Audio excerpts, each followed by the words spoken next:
And here we are, the third part of October. We're going to wrap up October. We left off, we found out about the the Brown Light Perfect cream puffs. Holling was pounding erasers outside, and the chalk dust wafted up into the third floor and settled down on the cream puff, so it looked like there was sugar on top. It wasn't sugar. They went over to the wives of Vietnam soldiers, and of course they ate them and got really mad at Mrs. Biggio and Mrs. Baker, and it was completely Holling's fault, but not really Holling's fault. Mrs. Baker, though, didn't get on him about it. She knew it was him. She did give him a brown cream puff before she knew that the cream puffs were covered in chalk. And now she's going to be teaching him Shakespeare instead of giving him all these chores. But he has one chore left. Clean out the cage of the rats. And of course, after our crop QV connection, you have to wonder, are these rats good, bad? Ha! They look hungry, sir. Dinner time. A rat is a rat. It doesn't really matter where you come from. Every other classroom in Camillo Junior High had fish, or hamsters, or gerbils, or mice. We had rats. A rat is a rat. The reason we had rats, Mrs. Baker told us, is that Lieutenant Tybalt Baker had picked them out for her when they were only cute balls of fuzz and pink snouts, playing in clean and aromatic cedar shavings. Aromatic. Smells good. He had seen them in a pet shop window, and when he went inside and put his fingers to their cage, one of them had come and licked it. Right then, he decided that they needed a home. So there they were in our classroom, and Mrs. Baker wasn't going to get rid of anything that Lieutenant Baker had given her, even if she wouldn't go near them herself. Actually, no one in the class had ever gone near Sycorax and Caliban, not even Doug Switek. And he would do anything because they weren't cute balls of fuzz anymore. They looked like they weighed about 15 pounds each, hyperbole. They had their hair the color of cardboard and splotches over parts of their bodies, but mostly they were just yellow and scabby-skinned. If anybody even looked at them, they threw themselves against the sides of their cages and stuck their scabby snouts out as far as they could and clacked their yellow teeth together. The sound that came out of their throats were never heard anywhere else in nature. They probably carried plague. Hyperbole. Maybe not. I can't clean the cage with them in it, I said. In the cupboard beneath the counter is a smaller cage. Pour some food into it, put the door to that cage next to the door to the bigger cage, and open them both. Sycorax and Caliban will run into the smaller cage, then you can clean their cage. It sounded too easy, and I looked at Mrs. Baker to see if something in her eyes said plot, but I couldn't see her eyes because she was opening an ancient green book and turning thin pages. Hurry, Mr. Hood, so we can enjoy the play, she said. I found the small cage in the cupboard, and even though I didn't think it would work out just like Mrs. Baker had said, it actually did. The rats were so hungry, I guess, that they would have done anything to get at the food. They probably would have eaten chalk-covered cream puffs. Foreshadowing. So when I opened the door, Sycorax and Caliban laid off sticking out their scabby snouts and clacking their yellow teeth and rioted into the smaller cage. Rioted. Foreshadowing. Then I carried the big cage outside to the garbage cans, holding it as far away from me as I could reach. I dumped everything, then carried the cage to the faucet near Mr. Vendleri's office. I hosed it down from about 20 feet away. I wasn't going to touch anything I didn't have to. I got paper towels from the boys' restroom and dried the whole thing off. Then I carried it back upstairs into the classroom, spread new sawdust. There was a whole bucket of it in the back of the cupboard, and filled the food and water dishes in the big cage. In the small cage, Caliban and Sycorax were back to their scabby snout and yellow teeth routine, but they were a little less frantic about it, probably because they had just stuffed themselves. The back of their eyes seemed almost natural, not like they were possessed. I slid the two cages together, held them tightly against each other, and opened the two doors. Sycorax and Caliban started to clamber in. It's all working out great. By the way, said Mrs. Baker from her desk, teachers do not bring up Shakespeare to bore their students to death. How did she know? She knew. She could tell what I'd been thinking. And so you see, what happened next wasn't my fault at all. I turned around, sort of stunned, to look at Mrs. Baker, and I felt the two cages move apart. Mr. Hood! Cried Mrs. Baker, suddenly standing up. Here comes some imagery. Sycorax and Caliban each had half their bodies pushed into the space between the two cages. Their scabby snouts were twitching triumphantly, and their teeth were clacking as close to my thumbs as they could get. I smashed the two cages together hard, and they let out a high, awful rat screech. They both turned their little black eyes toward me, bulging with demonic light, and clawed hysterically at the bars that were hardly holding them from escape, and they kept on screeching. Don't hurt them, cried Mrs. Baker, who was now halfway across the room. So I pulled apart the two cages just a little bit, and Sycorax whirled, hissed, and threw herself on top of Caliban and pushed through. Then she leapt at my thumb, her yellow jaws open. Oh, I said, and jumped back from the cages. Hiss, said Caliban, and jumped out from the cages. Screech, said Sycorax, and jumped down from the counter. Hiss and screech. They're in quotes, but they're still something. What are they? Hiss, said Caliban again, and jumped down from the counter over the cupboard after her. Oh, said Mrs. Baker, and jumped onto Danny Hupfer's desk. Oh, I said again as Sycorax and Caliban ran over my foot, and headed into the coat room, where they threw themselves into the pile of fungus lunch remains. Mrs. Baker and I were both breathing pretty hard by this time, so what she said next came out in sort of a strangled whisper. Go get Mr. Vendlary, quickly. I did, jumping from desk to desk since I wasn't going to take any chances. Over my foot! I didn't tell Mr. Vendlary what we needed him for until we got to the classroom, because I wasn't certain he would come if I did. He looked at us with wide eyes while we told him I was back on the desk. Then he nodded, went down the hall to the supply closet, and came back with a shovel and 2 brooms. You two flush them out from that side, he said. I'll be waiting with the shovel.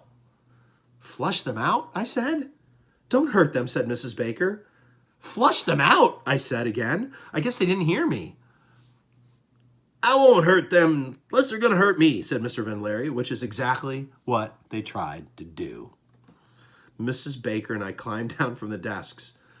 Flush them out, I said a third time. Mr. Hood, be bold, said Mrs. Baker. Let me tell you, we probably did not look bold as we crept toward the quote room with our brooms, or when we poked at the moldering lunch remnants, or when we peered behind the coats still hanging there. And I know we didn't look bold when the raps erupted from Doug Switek's coat with a full scale of screeches.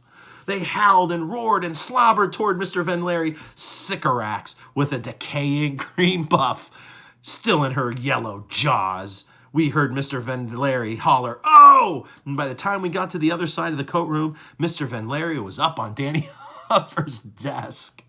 Imagery, humor, suspense. There's his cream puff. Climbed into the radiators, he said, pointing, but they weren't there long. We heard hissing. We heard scrambling up the walls. We heard heavy pattering across the asbestos ceiling tiles. Then all was silence. The only thing that had remained of their passing was the cream puff, abandoned before Sycorax had climbed into the radiator. I'd better tell Mr. Goreshi, said Mr. Vendlary. Mrs. Baker, who had somehow gotten up onto her desk, looked at me, then at the cream puff, and then back at me. Perhaps you had better hurry, she said, and that was all. Nothing about the cream puff. Does she hate hauling? Whatever this new strategy was, it was good. So Mr. Vendlary went to report, and soon Mr. Goreshi arrived at the scene of the escape. He was breathing heavily, since principals and dictators of small countries aren't used to running. He looked over the 2 cages, peered into the coat room, and then put his ear to the walls. I don't hear a thing, he said. None of us did either. They might be gone, said Mr. Vendlary hopefully. How did they get out in the first place? Mr. Goreshi asked, as if that made a whole lot of difference now. I was cleaning their cage, I said. It was my fault, said Mrs. Baker. I shouldn't have had him do it. Now she's taking the blame. Who is this Mrs. Baker? Indeed not, said Mr. Goreshi. He rubbed his chin, considering. But they're out now, and we can't let anyone know. Do you all understand? Until the escapees are caught, not a soul outside of this room hears about this incident. Mr. Goreshi's voice got low and menacing. Not one soul. And so began Mr. Goreshi's campaign against the escapees. And by the way, for the record, I didn't exactly say "oh" when Sycorax and Caliban jumped out from the cages. Neither then did Mr. Vendelari, and neither did Mrs. Baker. I'll let you figure out what that means all on your own. I wasn't sure that I wanted to be left in the classroom alone with Mrs. Baker after Mr. Goreshi and Mr. Vendelari left to begin planning campaign strategy. She still hadn't said anything about the cream puff, and I figured it had to come sooner or later. It turned out to be sooner. As soon as the door closed, Mrs. Baker put her hands on her hips and looked at me thoughtfully. You never did eat the cream puff, did you? She said. I shook my head slowly. I tried to look guiltless. But you pretended that you did. I said nothing. The future of Hood and Associates was suddenly shaky. You made a wise culinary choice. Go sit down. She knew. And she let him off. Does she hate hauling Hood? And that was it, really. That was all she said. I was about to climb down off my desk, but first I looked around to be sure that nothing was lurking on the floor. Mr. Hood, said Mrs. Baker impatiently. I wanted to point out that she was still standing on her desk, but since Hood and Associates was suddenly okay again, I didn't. But when Mrs. Baker saw me hesitate, she looked around, then climbed down from the desk to the chair, to the floor. She hesitated a bit herself before she put her feet on the floor. Now go sit down, she said. She opened the lowest drawer of her desk. She pulled out an ancient black book to match the ancient green book and blew away cobwebs from it. Then she brought the black book to my desk and thumbed it down. Oh, I want to smell it. It smelled of must and dust. The plays of William Shakespeare, said Mrs. Baker, which can never be boring to the true soul. Open it to the Merchant of Venice. I did. Merchant of Venice was the first Shakespeare play that I ever read. It's about a character named Shylock. And Shylock, we'll get into it in a minute. The rest of that afternoon, we both held our feet up off the floor and took turns reading parts from The Merchant of Venice. Even though the print was made for tiny insects with multiple eyes and all the pictures in the book were ridiculous, I mean, no one really stands as if they're posing to be a flower, and no one will wear the stuff they were wearing and dare to go outside. Foreshadowing. Oh, foreshadowing. But it turned out that Mrs. Baker's strategy didn't work after all. She had wanted to bore me to death, even though she said that she didn't, which was all part of the strategy. But The Merchant of Venice was okay. There's no Jim Hawkins, and the stuff about Shylock was slow at first, but it picks up with him in the courtroom, ready to cut out a pound of Antonio's flesh because Antonio hasn't been able to pay, which is exactly what Long John Silver would have done. And then Portia comes in and gives this speech that turns everything upside down. Portia is another main character in The Merchant of Venice. So the long story short is Shylock is, he's a collector, and he collects money, and a man Antonio didn't want to give him the money. So in this play, you collect a pound of flesh. It's a play in 1600s, don't worry about it. So Portia comes in and gives this speech that turns everything upside down. But mercy is above this sceptered sway. It is enthroned in the hearts of kings. When Mrs. Baker read that, I had shivers running up and down me. But Shylock didn't. He was ready to get to work with his knife when Portia turns everything upside down again, and the judge judge ends up freeing Antonio. The quality of mercy is not strained. Remember that quote. We're going to talk about it, not today, but we are going to talk about it because it's used a few more times. The quality of mercy is not strained. It droppeth as the gentle rain from heaven upon the place beneath. Those are words to make you shiver. So another nefarious Mrs. Baker plot foiled. There's that word nefarious again. Evil. That night I dreamed about Doug Switek's brother as Shylock and him bending over me with a soccer ball in his hand, about to smash it into my face because I'd taken him out. And then Mara Lee comes up and Doug Switek's brother looks at her and I look at her and I'm waiting for the quality of mercy dropping like a gentle rain upon the place beneath speech. And Mara Lee opens her mouth and says to Doug Switek's brother, "Go thou ahead, droppeth thine soccer ball as thunder from the clouds upon his head beneath thee." Those are words to make you shiver too. And then I look over at Mrs. Baker, who is the judge standing by, and she is smiling because she's wearing a yellow flower on her cheek. And then I look around the courtroom, and there's my father, and I'm thinking, maybe he can bribe the judge. And he says, "Is everything all right with Mrs. Baker?" And I say, "Just swell." And he says, "Then what did you do?" And Mrs. Baker keeps smiling. Let me tell you, if Shakespeare had known about me and Mara Lee and Doug Switek's brother and Mrs. Baker, he really would have something to write about. We read The Merchant of Venice the next Wednesday, too, and finished it on the last Wednesday of October. After we closed our books, Mrs. Baker asked me to discuss the character of Shylock. "He isn't really a villain," I said, "is he?" "No," said Mrs. Baker, "he isn't. No more like someone who wants what, Mr. Hoodhood?" "Someone who wants to become who he's supposed to be," I said. Remember, that's what Holling's sister said to him. Mrs. Baker considered that. "And why couldn't he?" she asked. "Because they wouldn't let him. They decided he had to be a certain way, and he was trapped. He couldn't be anything except for what he was," I said. "And that is why the play is called a tragedy," said Mrs. Baker. So, the long and the short of it is, Shylock knows what he has to do to be a good person. And he wants to be a good person, but he can't be a good person because everybody expects him to be the bad person, and that's who he is. So instead of choosing to be who he should be, who he could be, who he's supposed to be, he chooses to be who everybody expects him to be, which is a tragedy, sadness, sad, okay?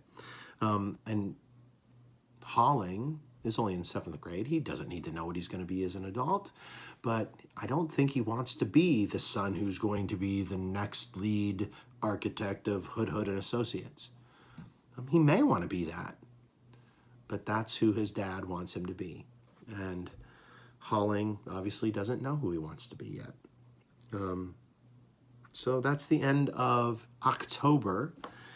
We are about to move into November, and we'll find out a little bit more about Caliban and Sycorax and a few more interesting stories.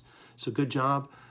We are going to do a crop together, and we are going to be doing a visualization.